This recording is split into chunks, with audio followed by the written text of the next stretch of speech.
Welcome, and thanks for joining. Tonight, we return to the banks of the Nile, not to speak of pharaohs or golden tombs, but of calloused hands and quiet mornings. This is not a story of crowns or conquest, but of the ones who rose before the sun, guided oxen through the mud, and turned seed into empire. And if you enjoy this content, let us know where you're listening from and what time it is for you. It is such a quiet honor to witness the modern world drawn together by these ancient echoes. Now, feel the cool earth beneath your feet, catch the faint clink of water jars in the distance, and slip gently into a life carved from soil, stone, and the timeless rhythm of the Nile. Before the first rays of sunlight gild the sky, the village already stirs. Along the fertile banks of the Nile, soft footsteps patter across worn earth, and the gentle bleating of goats blends with the splash of water drawn from earthen jars. Mothers rouse their children with quiet songs. Fathers shoulder worn wooden tools, polished by generations of use. Even the youngest, with fingers still clumsy, are taught to plant seeds, sweep irrigation ditches, or lead animals to graze. Life begins early and without pause in this land, where time is measured not by clocks, but by the rhythm of flood, field, and harvest. The Nile gives, but not always gently. A season of generous flooding can turn barren ground into gold, soil thick with silt, ready to birth stalks of barley and wheat. But too much water drowns the roots, too little dries the earth to dust. Families pray for the right balance as they rebuild embankments and clear canals, adapting to the river's moods. Fields must be plowed with wooden yokes dragged by oxen, often through mud that clings ankle deep. Backs bend in the sun, arms ache, but the planting must go on. Birds circle, pests descend, and with every seed pressed into soil comes the unspoken hope that this year will be better than the last. Harvest is a season of urgency. Crops ripen quickly under the burning sky, and each stalk must be cut before it withers. Fathers work beside sons. Women carry heavy bundles of grain, shaking loose kernels and sweeping them into baskets. The whole village moves in a coordinated dance of survival. Grain isn't just food, it's currency, temple offering, and tax. Government scribes come with tally sticks and guards, counting every bundle, weighing every sack. A portion goes to the state, another to the granary, and what remains must last a family through the next lean months. It's not uncommon for disputes to flare over measurements, fairness, or simple fatigue, but the work goes on. And yet, the land is not all they serve. In certain seasons, when the fields lie fallow, or the pharaoh calls, farmers are summoned to a different kind of duty. Here, their knowledge of earth and movement becomes invaluable. They are no longer just growers, they become haulers, masons, ramp builders, plasterers, and laborers beneath an endless sky. Imagine a man who just weeks earlier guided an ox through muddy fields. Now he grips a rope beside a dozen others, pulling a block of limestone taller than himself up a ramp slick with water and sand. He sings to keep rhythm, shouting through gritted teeth, not just to endure, but to inspire those beside him. Another carries baskets of debris, his fingers calloused not from grain, but stone. Some of the same care used to measure crop rows is now applied to leveling foundations and aligning tomb walls with the stars. For many, this journey is a sacrifice. Wives and elders must tend to farms alone. Children grow taller without their fathers present. But it is also a matter of pride. To be part of building something eternal, a temple, a pyramid, even a humble shrine, is to leave a mark that outlives harvests. Around evening fires, men whisper stories about the great works they helped raise. That carving, one might say, was polished by my own hand. In time, these memories join family lore, passed down like planting wisdom or recipes for bread. Farming and labor were never just chores. They were crafts, deeply rooted in ancestral knowledge. Men knew when to plant by watching birds, stars, or the curve of the moon. Women wove flax into linen that clothed both the living and the dead. Children learned to track river levels, build ovens, shape bricks from mud and straw, and ferment barley into beer. Each skill held value, not just for survival, but for identity. To know how to coax life from the soil, or strength from stone, was to be truly Egyptian. And yet, theirs was often a life of hardship. Homes were made of sun-dried brick, one or two rooms shared by many. Illness could sweep through entire households. When floods failed or officials overreached, hunger loomed. Some resisted, others simply endured. They found resilience in faith, community, and tradition. During festivals, they offered the first fruits of their labor to the gods, praying for protection and peace. When rest came, it was filled with simple joys, softer over shared meals, music from stringed instruments, quiet walks along the river. Their legacy is immense. It exists not just in the towering monuments that draw the gaze of future civilizations, but in the unseen infrastructure, the canals, roads, and food systems that allowed Egypt to rise. It lives on in the silent strength of the anonymous farmer, the dusty builder, the young girl who ground grain as her mother once had. While kings wore crowns and priests conducted rituals, it was these hands, roughened by toil and shaped by time, that kept the empire alive. So, what does it mean to live a life so tied to the land, yet pulled away to build wonders that defy time? It means to belong to both earth and legacy, to walk in bare feet across the same fields your ancestors once sowed, and then to climb scaffolds with a body worn but unbroken. It means your sweat fed the gods, your labor raised walls that tell your story without ever speaking your name. Dawn greets you with a cool mist drifting off the Nile. You open your eyes already thinking about the day ahead, scanning the river and sky for signs. Your life bends to the rhythm of the floodwaters. Every act you take matters, not just for your family, but for the entire village. During Aket, you stand along the banks and watch the water rise. You track the levels with a rod carved by your father, notched carefully so you know what to expect. Sometimes scribes arrive to measure and record the flood, standing beside your simple tools with their papyrus and ink. You also check the village's nilometer, running your fingers along the worn stone markings as you read the Nile's message for the year ahead.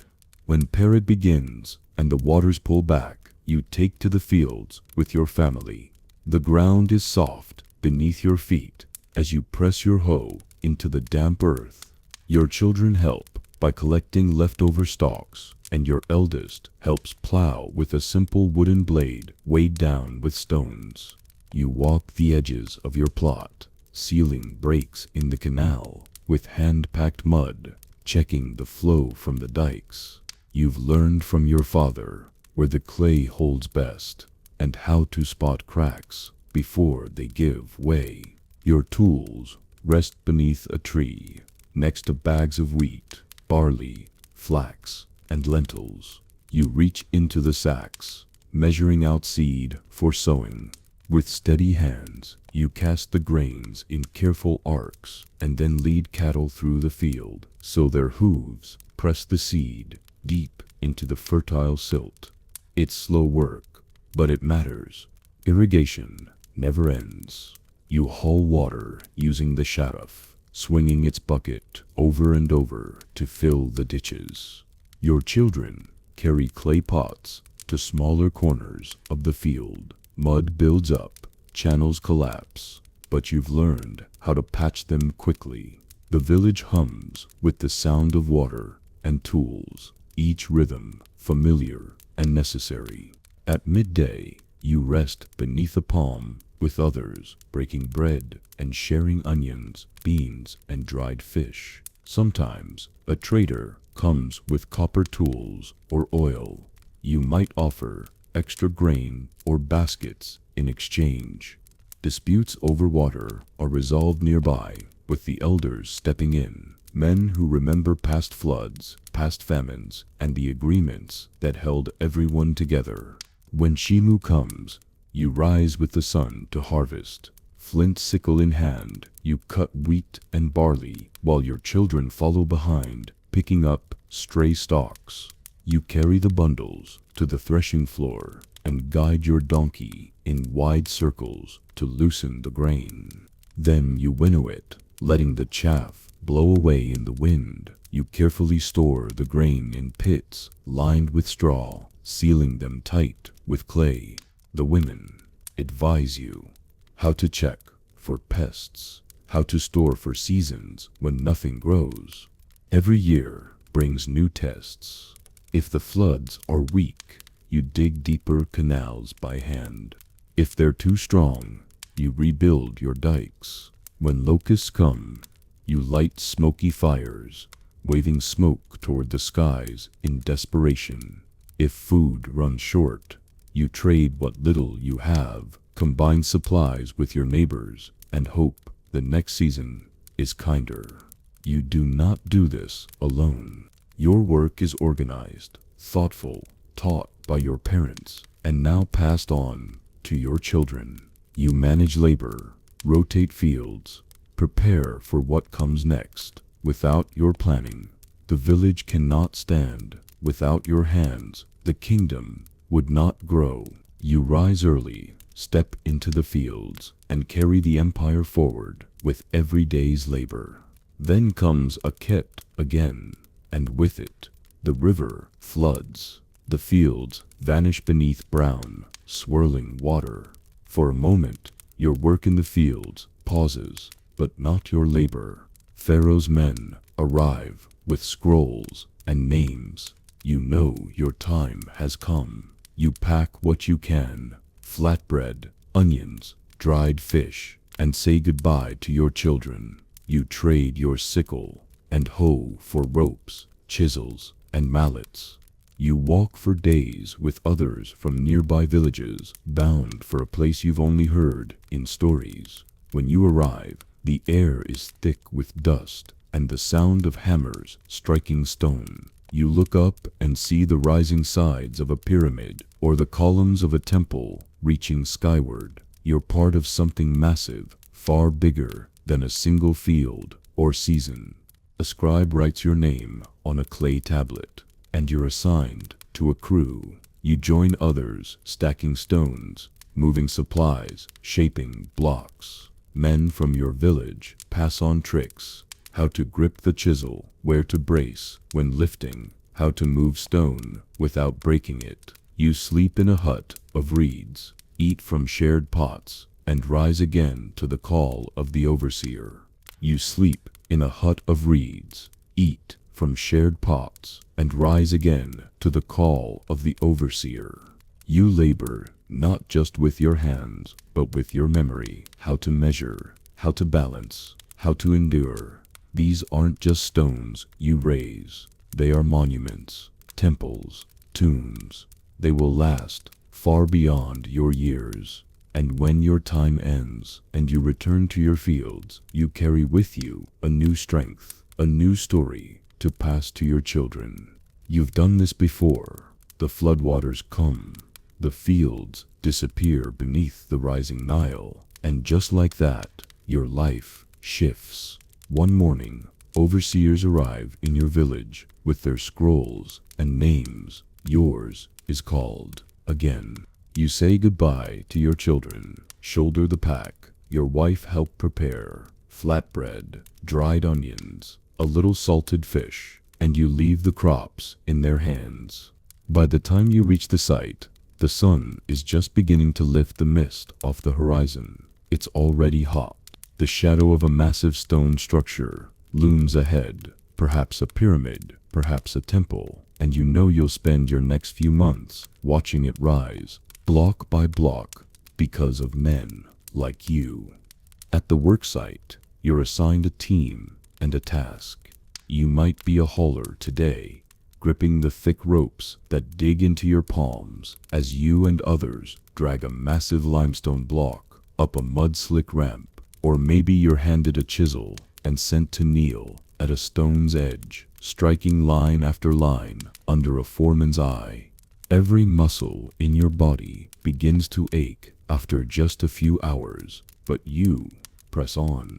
Chants rise around you, not just noise, but rhythm, strength, a beat that carries you through the pain. The songs echo across the site, keeping time as you haul, lift, chip, and shout. Supervisors, overseers, walk among you. They watch for slackers, check measurements, bark orders. You don't mind most of them. The best ones used to be farmers, too. They know your pace. They know when you're giving your all. Life at camp isn't easy, but it works. Rows of mud brick huts crowd together, and you share one with men from your village. You take turns baking flatbread in clay ovens, trading bits of your salt ration for extra helpings of lentils. There's a well nearby, and help runs between crews with mugs of water that taste like sand but save your life in the heat. You smear your cracked skin with animal fat and tie cloth tight over your head to keep the sun from boiling your brain. You find yourself using old knowledge in new ways. You understood irrigation back home, and now you help shape the ramps with packed earth sloped just right to haul stone. You recognize weak clay, spot where the bank will give, and speak up. Sometimes you're asked to show the younger ones how to lash a load or wedge a block with broken reed bundles to level it. You were a farmer, but that didn't mean you weren't an engineer all along. Work starts before the sky turns pink, and when it ends, your back is a knot of pain. Still, around the fire, there's laughter. Someone passes, a skin of beer. You talk about home, how the barley's growing, if the goats stayed healthy. You wonder if your son remembered to repair the channel walls. Even in all this, there's pride. When you see that stone rise into the sky, carved with stories of gods and kings, you know it holds part of your life. You didn't just feed a nation, you helped build its bones. You think of your children walking past these walls long after you're gone, saying, "My father helped make that." You did not come here as a slave. You came as a builder, as a farmer, as one of thousands whose hands shape a kingdom, not just in green fields, but in stone, sweat, and song. You do not work alone. You never have. When a rope frays under strain, you drop what you're doing and run, not just because it's urgent, but because the man struggling beside it might be your cousin or someone who shared their bread with you yesterday. You grab hold, brace your legs in the sand, and pull. When a stone shifts wrong, or a ramp starts to crumble, you're there with the others, voices raised in warning or quick laughter, turning crisis into coordination. Out here, teamwork isn't just helpful, it's how you survive.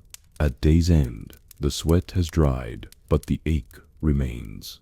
You're covered in dust. Your arms feel like wood, but as you sit beside your crew with a shared jug of beer or a handful of lentils, pride sneaks in. You hear someone retell how you kept a block from falling, or how your chisel made a perfect edge on the first strike. The moment may be small, but the memory is strong. You laugh, sing, and know this: what you built today will outlast you. But your story begins long before stone. You rise with the sun, not because of duty, but because that's when life stirs, when the mist lifts off the Nile and the sky blushes faintly pink. Your village wakes slowly around you, a baby's cry, the sound of chickens scratching at the dust, and the whisper of water pulled from clay pots. You step outside, feeling the cool of early morning on your face before the heat presses down like a second skin. The Nile has pulled back again, retreating from its annual flood and leaving behind thick, black silt, earth that smells of life and rot and promise. You know it well. You were raised in it. Your feet sink into it as you guide the wooden plow, your oxen snorting softly ahead. Each furrow you carve feels like a quiet pact with the gods and your ancestors. You press seeds into the damp soil, not just thinking of harvest, but of the bread it will become, the mouths it will feed. But this is not just about survival. You've learned from your father how to shape the land, how to build dikes, to guide water, how to read the behavior of birds or clouds, how to act fast when the rain is too strong or too late. Every callus, every ache in your spine tells the story of someone who doesn't just endure the earth, but knows it, shapes it, and trusts it. You are not only feeding your family, you're feeding an empire. The crops you raise, barley, emmer wheat, flax, fill the granaries one sheaf at a time. You watch them pile higher and higher. Your work, marked and tallied by scribes with ink-stained hands. You grumble when the taxmen come, when bundles are taken away, but you also understand that grain will feed the stone haulers, the temple painters, the palace guards. The empire moves forward because your land answers the call. And some of your harvest, it travels beyond Egypt's borders. You'll never see the harbors at Byblos or the copper mines in Sinai, but your grain sails there. Your barley might become beer drunk by men loading cedar wood. Your flax might become linen worn in courts far from your village. And though you'll never leave your stretch of riverbank, your hand, your labor, quietly reaches places you've only heard about in the stories passed around the fire. At home, your wife weaves that flax into linen, the shuttle clicking between her fingers like the beat of a drum. The cloth she finishes may someday wrap the dead, line a noble's cloak, or dress your own children. Your family pounds grain with rhythmic, practiced strength, baking heavy round loaves and carry baskets to the ovens. Your children patch dikes, chase goats, or help guide the plow. You all labor, not because it's easy, but because it is life. When you return home from the fields, tired and sun-stung, the smell of fresh bread greets you, and so does your family, with dusty hands, wide grins, and stories about frogs or fish or something silly that happened in the irrigation ditch. No, it's not luxury, but it is enough, and it is yours. You'll likely never be painted on temple walls. No bard will sing your name in the courts of pharaohs. But sometimes, when you pass the murals or carvings, you recognize the echoes, not your face, but your hands in the angle of a tool In the grain fields, etched behind a god, in the careful way a rope is pulled tight. That is your legacy, etched into stone, hidden behind gold, carried in rhythm and dust. You've survived droughts that cracked the land and locusts that stripped it bare. You have faced tax collectors, hard winters, and the sting of illness. You've lost some seasons to failure and others to hard-earned abundance. And when the waters rose too high or too low, you still showed up, shoulders low, hands steady, planting again, hoping again.